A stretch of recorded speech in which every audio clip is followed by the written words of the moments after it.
यदि आप ईश्वर पर विश्वास रखते हैं और आपके जीवन में कष्ट आ रहे हैं तो आप बहुत भाग्यशाली हैं। आपका जीवन बदलने वाला है। आपको हमेशा ये लगता होगा कि मैं इतनी पूजा पाठ करता हूं, इतना विश्वास रखता हूं, लेकिन जीवन में कुछ हो नहीं रहा है, लगातार कष्ट आ रहे हैं। तो ये प्रसंग बड़े ध्यान से सुनिएगा और इसे समझिएगा, फिर देखिएगा जीवन बदल जाएगा आपका। हरे कृष्ण दोस्तों, मैं हूं अनुज शर्मा। एक बार एक साधु थे, अपने शिष्य के साथ चले जा रहे थे। रात्रि का समय था।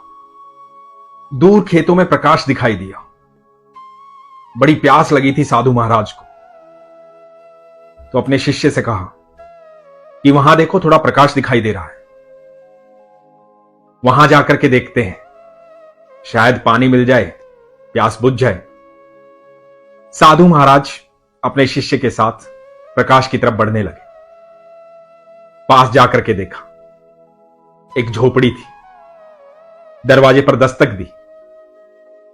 एक व्यक्ति आया, उसने साधु महाराज को प्रणाम किया। साधु महाराज ने कहा कि बड़ी प्यास लगी है, दूर से चलते हुए आ रहे हैं, आपकी झोपड़ी में प्रकाश दिखाई दिया तो यहां आ गए, थोड़ा पानी मिलेगा। उस व्यक्ति ने बड़ी आवाभगत की, झोपड़ी के भीतर आसन बिछाया, साधु महाराज को, उनके शिष्य को बिठाया और साधु महाराज को कहा, मात्र पानी पीने से काम नहीं चलेगा, यह भोजन का समय है, आपको भोजन भी करना पड़ेगा। अपनी पत्नी से कहा कि भोजन की व्यवस्था करो। भोजन परोसा गया। साधु महाराज ने और उनके शिष्य ने बड़े आनंद से भोजन किया। जब भोजन हो गया, साधु महाराज चलने लगे तो व्यक्ति ने कहा कि अभी जाना नहीं है आपको, रात्रि बहुत हो गई है, रात्रि में यहीं विश्राम करें, सुबह चले जाइएगा। उस व्यक्ति की आवाभगत से साधु महाराज अति प्रसन्न हुए। कहा कि ठीक है। तब साधु महाराज ने उस व्यक्ति से पूछा कि ये जमीन किसकी है? इतनी बड़ी जमीन और इसके बीच में झोपड़ी, तो क्या इस जमीन की तुम रखवाली करते हो? उस व्यक्ति ने कहा कि नहीं महाराज, ये सारी जमीन मेरी है। तो साधु महाराज ने कहा कि लेकिन इसमें कुछ बोया तो नहीं है तुमने? तो उस व्यक्ति ने कहा कि हम पति पत्नी और एक बच्चा है, हमारी भैंस है, बहुत दूध देती है, कुछ दूध बिक जाता है, कुछ बच जाता है, हमारा गुजारा हो जाता है, हमें कुछ करने की आवश्यकता होती नहीं, हम खुश हैं, प्रसन्न हैं। साधु महाराज ने कहा कि ठीक है, अच्छी बात है। सब विश्राम करने लगे। जब आधी रात हुई तो साधु बाबा ने अपने शिष्य को उठाया और कहा कि चलो, बिना शोर किए यहां से चलो। झोपड़ी से बाहर निकले, उस व्यक्ति की भैंस को खोला और भैंस को अपने साथ ले जाने लगे। शिष्य ने कहा कि महाराज ये क्या कर रहे हैं आप? ये तो पाप है, उसका गुजारा इसी भैंस से होता है, इसको कहां ले जा रहे हैं आप? साधु बाबा ने कहा कि आश्रम में इसकी अत्यधिक आवश्यकता है, वहां दूध चाहिए, इस भैंस को ले जाना पड़ेगा, ये यहां क्या करेगी? और साधु महाराज ने उस भैंस को लिया, अपने शिष्य के साथ आश्रम की तरफ बढ़ चले। शिष्य को बड़ा दुख हो रहा था, वह अप्रसन्न था, उसे बिल्कुल भी अच्छा नहीं लग रहा था, लेकिन शिष्य था, ज्यादा बात नहीं कर सकता था, कुछ कह नहीं सकता था। समय बीतने लगा। समय जब बीत गया तो शिष्य को ज्ञान की प्राप्ति हुई। शिष्य भी अब बड़े साधु हो गए थे, लोगों को भजन सुनाते थे, कीर्तन करते थे, भगवान का नाम लेते थे।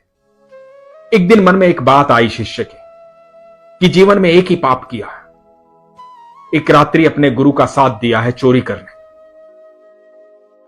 उस पाप को धो डालता हूं, उस व्यक्ति से क्षमा मांगता हूं।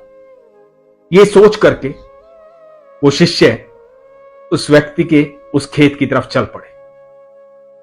जब वहां पहुंचे तो देखा कि सारे खेत लहला रहे हैं, चारों तरफ हरियाली है, झोपड़ी की जगह एक बड़ा मकान बन गया। शिष्य को लगा कि शायद वो व्यक्ति यहां से चला गया, उसने अपनी जमीन बेच दी है, हो सकता है उसका विश्वास टूट गया हो। फिर भी जाकर के दरवाजे पर दस्तक दी, वही व्यक्ति सामने आया। कई साल बीत चुके थे। शिष्य ने कहा कि आपने पहचाना मुझे? व्यक्ति ने कहा कि हां, क्यों नहीं पहचानूंगा, आप तो उन बाबा के साथ आए थे, उस रात्रि में मेरे यहां रुके थे, उसी रात्रि से तो मेरा जीवन बदल गया। तो शिष्य ने कहा कि जीवन बदल गया, वो कैसे?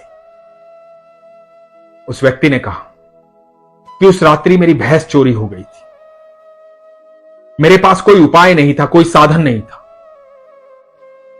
गुजारे के लिए वही भैंस थी। मैं मरता क्या ना करता, परिवार को पालना था, मेरी इतनी सारी जमीन थी, मैंने इस पर मेहनत शुरू की, इसे बोना शुरू किया, बहुत फसल हुई, मैंने फसल काटी, फसल बेची, अनाज बेचा, बहुत धन आया, आज मैं खुशहाल हूं, मेरे पास कई ट्रैक्टर हैं, कई भैंसें हैं, ये सारी जमीन जो लहरा रही है, दूर दूर तक जहां तक देख रहे हो, मेरी जमीन। वो रात ना बीतती, उस रात मेरी भैंस चोरी ना होती, तो ये सफलता कभी ना मिलती, मैं यहां तक कभी ना पहुंचता। और मुझे पता है ये उस रात्रि में आपकी सेवा का फल है। ये ईश्वर ने मुझे आपकी सेवा का फल दिया है, मेरे अच्छे कर्मों का फल दिया है। आइए पधारिए, भोजन ग्रहण कीजिए। आज शिष्य को समझ में आई कि मेरे गुरु ने क्यों वो भैंस चुराई थी, क्योंकि मेरे गुरु इस व्यक्ति को आशीर्वाद देना चाहते थे, इसे सफल करना चाहते थे। दोस्तों, आप यकीन मानना, आपको भी अपनी सफलता के लिए वो भैंस चोरी करवानी होगी जो बरसों से बंधी हुई, क्योंकि हम किसी चीज के ऐसे आश्रित हो जाते हैं, किसी चीज से ऐसे बंध जाते हैं, हमें लगता है कि यही सफलता है, हम रुक जाते हैं, ठहर जाते हैं, हम आगे बढ़ना नहीं चाहते हैं क्योंकि हम सुस्त हो जाते हैं, हमारा कोई लक्ष्य नहीं होता है, हमें लगता है कि जीवन चल रहा है, बस चलने दो। जीवन को सिर्फ काटना नहीं है, जीवन को योग्य बनाना है, इतना योग्य बनाना है कि हम दूसरों की मूलभूत आवश्यकताएं पूर्ण कर सकें। ये पूरी पृथ्वी ईश्वर का परिवार है, हम अपने परिवार में प्रसन्नता दे सकें, उसके लिए जरूरी है हम बहुत मेहनत करें, बहुत सफलता पाएं। जब हम सफल होंगे तो दूसरों को सफलता दे पाएंगे। और यकीन मानना, आपके जीवन का कोई भी कर्म बेकार नहीं जाता। जब भी आप अच्छे कर्म करते हैं, किसी न किसी तरीके से आपके जीवन में सफलता आ जाती है। निरंतर अपना कर्म करते रहिए। उस व्यक्ति ने हमेशा भले कर्म किए, ईश्वर पर विश्वास रखा। जब आपके पास जो है उसमें भी संतुष्टि दिखाते हुए आप ईश्वर का ध्यान करते हैं, आप सोचते हैं कि मेरे ईश्वर मेरे साथ है, हर पल साथ है, तो आप यकीन मानना, आपके जीवन में यदि कष्ट आए तो सोच लेना कि आपके भाग्य उदय का समय आ गया है। अब आपसे ईश्वर कुछ और करवाना चाहते हैं। अब सिर्फ आपका भला नहीं होना है, अब आप उन लोगों का भला करने वाले हैं जो आपके इर्द गिर्द हैं। आप उनकी मूलभूत आवश्यकता पूर्ण करने वाले हैं। अब आपको ईश्वर सक्षम करने वाले हैं उस कार्य के लिए जिस कार्य के लिए उन्होंने आपको भेजा है। तो यदि ईश्वर का ध्यान करते हुए आपके जीवन में कष्ट आ रहे हैं तो जान लीजिए आपका भाग्य उदय होने वाला है। आप दूसरों के कष्ट दूर करने के लिए सक्षम होने वाले हैं। ईश्वर ने आपको चुन लिया है, आप उसके अत्यंत प्रिय हैं। इसलिए किसी भी स्थिति में अपने विश्वास को कमजोर मत कीजिए। यदि सफलता नहीं मिल रही है तो जानिए कहीं ऐसा तो नहीं है कि आपके आसपास कोई ऐसी चीज है जो आपकी सफलता को बाधित कर रही है। पूर्ण विश्वास के साथ अपने लक्ष्य को अपने ईश्वर के साथ साझा कीजिए। बताइए कि प्रभु, मैं सक्षम होना चाहता हूं। आपके आशीर्वाद और आपके विश्वास के साथ आप मुझे सक्षम बनाइए। मैं कभी भी कोई गलत कार्य नहीं करूंगा। जब मेरी मूलभूत आवश्यकताएं पूर्ण हो जाएंगी, तब मैं दूसरों की मूलभूत आवश्यकताएं पूर्ण करने में उनका सहयोग करूंगा। हे ईश्वर, मेरी इस प्रार्थना को स्वीकार कीजिए। मैं आप पर संपूर्ण विश्वास रखूंगा।